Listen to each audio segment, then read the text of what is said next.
da nossa grandeza e pequenez, que foi o Salmo 8 que nós lemos, né? Quando o salmista observa, Senhor, quão admiráveis são os teus feitos, né? Aí ele está falando da grandeza de Deus. E aí ele olha para a pequenez do homem e diz: quem é o homem para que tu te lembres dele, e o filho do homem para que eu o visite? Ou seja, nós somos insignificantes para Deus, no nosso modo material, né? Mas Deus, na sua grandeza, Ele quis compartilhar conosco, o Deus grande, quis compartilhar com nós que somos pequenos, as suas maravilhas, né?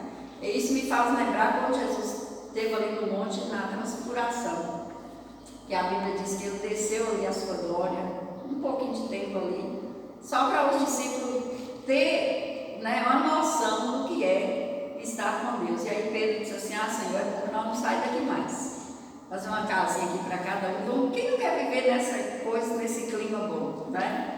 Então isso aí foi a grandeza de Deus que baixou até o homem, né, para que pudesse ter essa noção de Deus.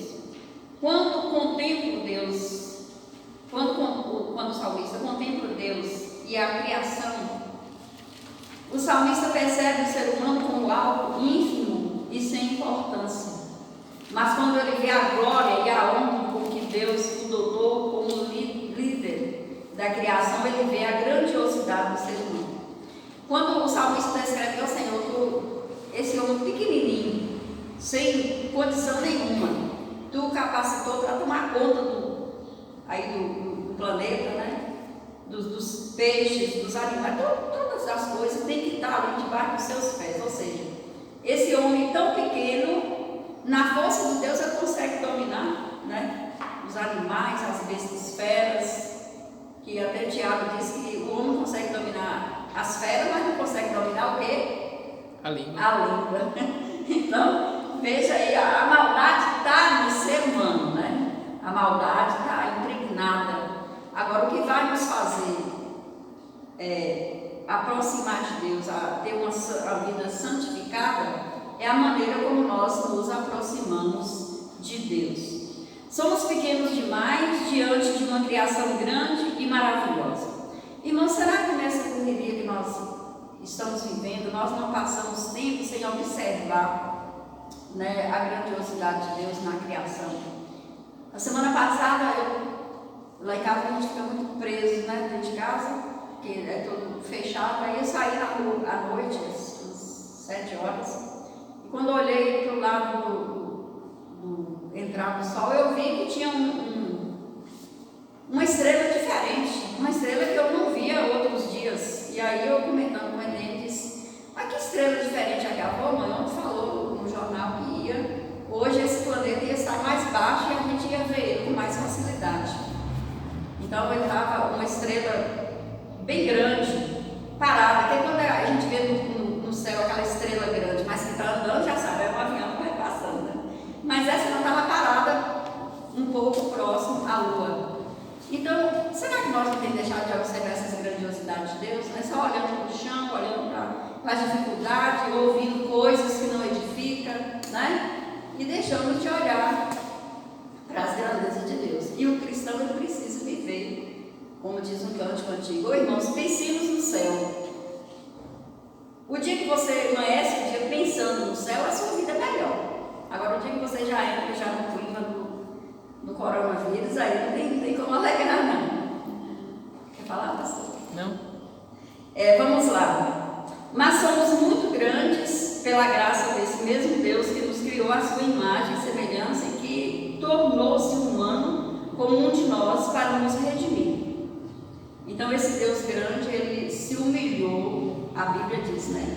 Ele se humilhou e tomou a forma humana e viveu aqui entre nós, que nós nos elevemos, né, e nos aproximemos dele. Quando pensamos na maneira como Deus nos fez, podemos dizer como salmista.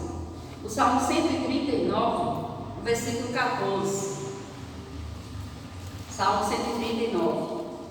Aí o salmista vai descrever a maneira como ele foi, né, como nós fomos criados, como nós fomos gerados, né? Hoje em dia a ciência já demonstra aí a olhos nus, né, a concepção, a maneira como vai desenvolvendo o aqui, eu creio que foi mesmo espiritual, essa revelação aqui do salmista, né? Leia para nós o versículo 14. Graças te dou, visto que por modo assombrosamente maravilhoso me formaste. As tuas obras são admiráveis e a minha alma o sabe muito bem. Então, quando o salmista diz aí, pastor, a minha alma sabe muito bem. Eu gostaria que o pastor falasse sobre isso.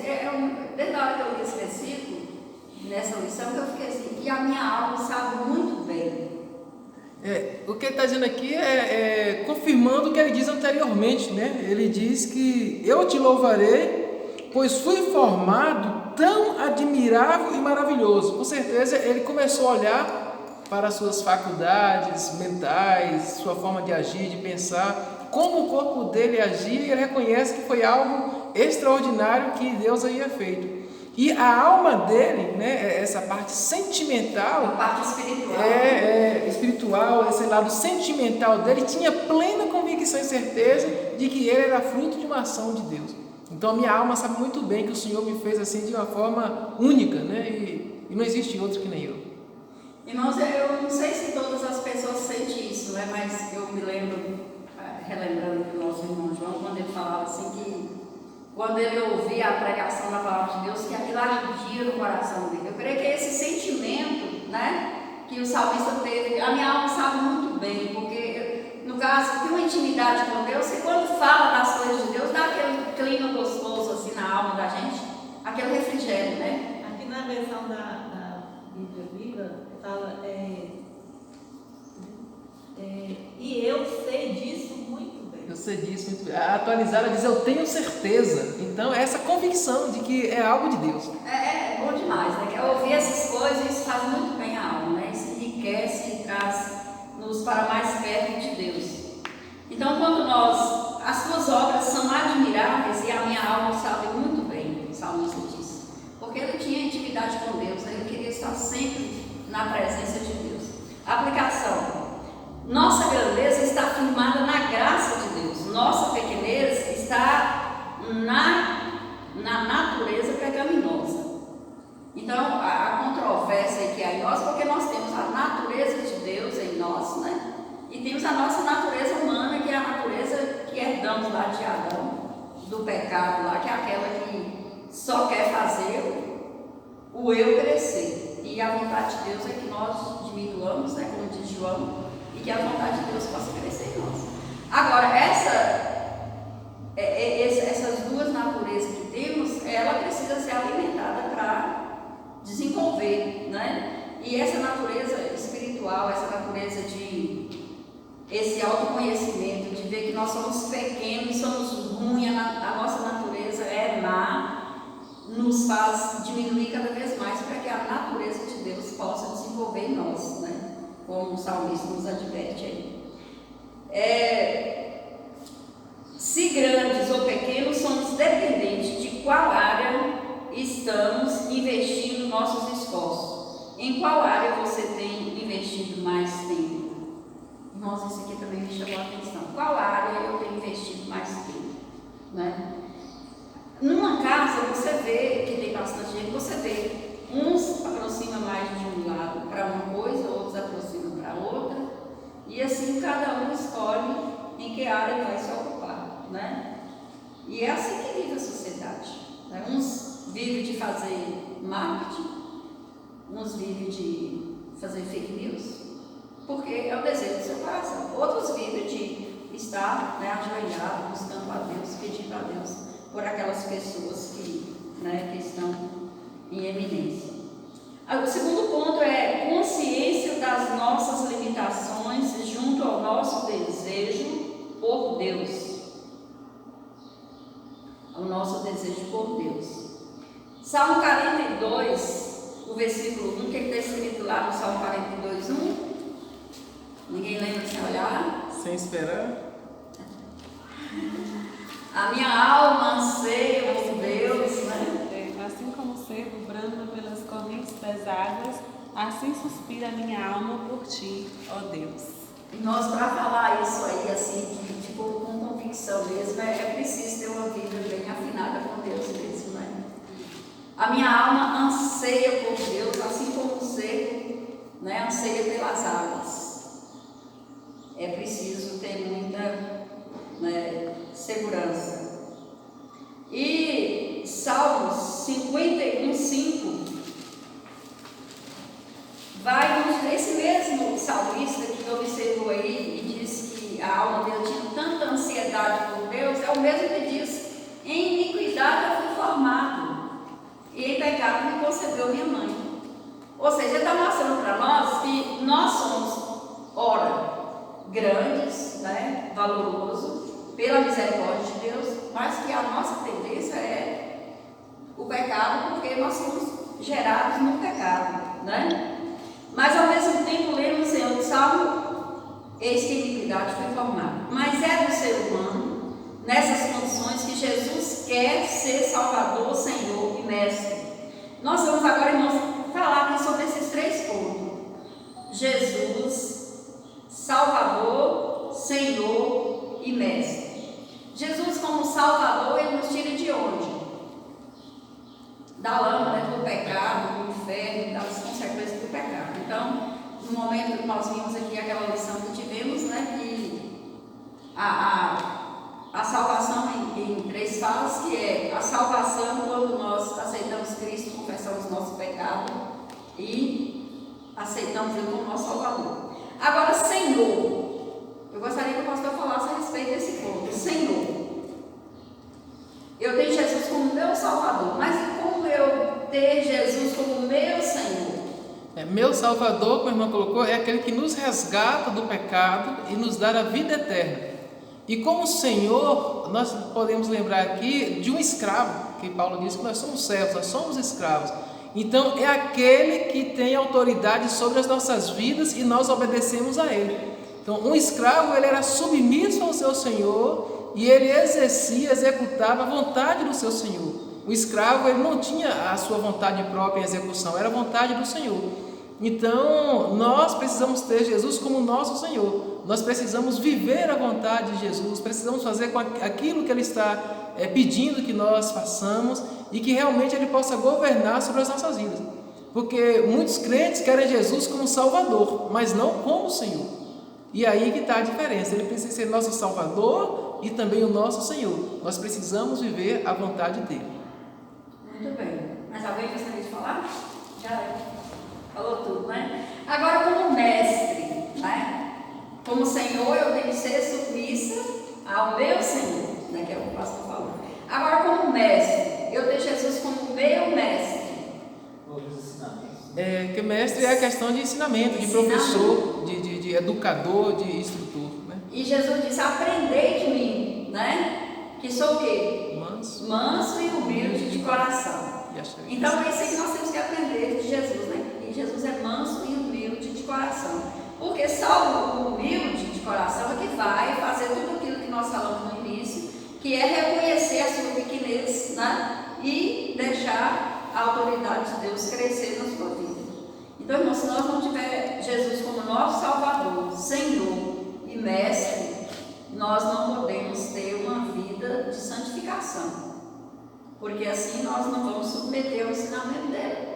E sem o ensinamento de Cristo, a nossa vida não pode ser santificada, né? E Hebreus diz: seguir a paz com todos e a santificação, sem a qual ninguém terá o Senhor. Então a nossa vida é um processo de santificação. Hoje eu tenho que ser melhor que ontem, e o meu amanhã melhor que hoje, né? Eu tenho que estar sempre aproximando de Deus. Mais alguém? Se eu não tiver Jesus como mestre, então eu não posso dizer que eu tenho como Senhor, né? Porque se eu não aprendi, se eu não aprendi as suas doutrinas, né? A obedecer os ensinamentos da sua palavra, como eu vou, né? Ser servo, servir.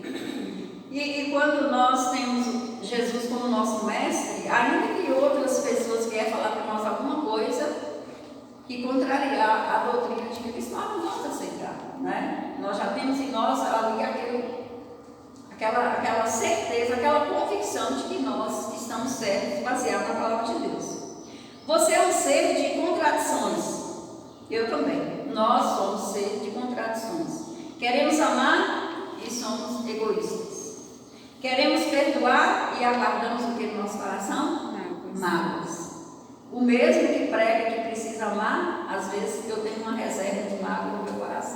E isso eu não posso fazer, né? Eu tenho que... aplicação à vida. Se somos seres de contradições, o importante para a nossa santificação é reconhecer nossa fraqueza, sem fazermos de vítima, e em Deus caminharmos para a transformação. Então, à medida que nós vamos tomando conhecimento de quem somos nós precisamos caminharmos para Deus, aproximar de Deus, para que Ele vai nos transformando, né? Nos transformando. Porque a palavra de Deus diz que a vereda do justo é como o amanhecer, né? A luz da aurora, que vai brilhando mais e mais até ser o dia perfeito. Eu não conhecia esse versículo até que em 75 eu me casei, e aí o meu esposo decorou esse versículo. A primeira pessoa que eu vi recitando esse versículo foi ele, na igreja. Numa quarta-feira ele levantou e disse: porque a vereda do justo é como a luz da aurora que vai brilhando mais e mais até ser dia perfeito. E eu fiquei assim com aquilo na cabeça. E agora que a gente lê bastante a Bíblia, eu vejo que realmente é isso, né? Hoje eu aprendo um pouco mais como aproximar de Deus, e assim o dia vai amanhecendo na minha vida e eu vou redescobrindo coisas maravilhosas na presença de Deus. Pode falar? Quando diz aqui essa parte, que é importante reconhecermos nossas fraquezas sem fazermos de vítimas, e em Deus caminharmos para a transformação. Porque muitas vezes as pessoas, ao reconhecerem seus defeitos, suas dificuldades, ao invés de voltar-se para Deus, pedir perdão e ter um renovo em suas vidas, elas infelizmente acabam se sentindo mal, se fazendo de vítimas e se subestimando até. Mas o objetivo da palavra de Deus é, como a senhora falou, é que a gente reconheça nossas dificuldades, nossos defeitos, nossos pecados, e seguirmos brilhando cada vez mais e mais até sermos perfeitos como Cristo nos ensina. E Provérbios diz, né, aquele que confessa a sua transgressão, o seu pecado e deixa, essa pessoa alcança o favor do Senhor. Não adianta eu confessar hoje, confessar amanhã, confessar todos os dias da minha vida, se eu não deixar, não vai ter resultado nenhum, né? Então eu preciso reconhecer o meu erro e fazer diferente.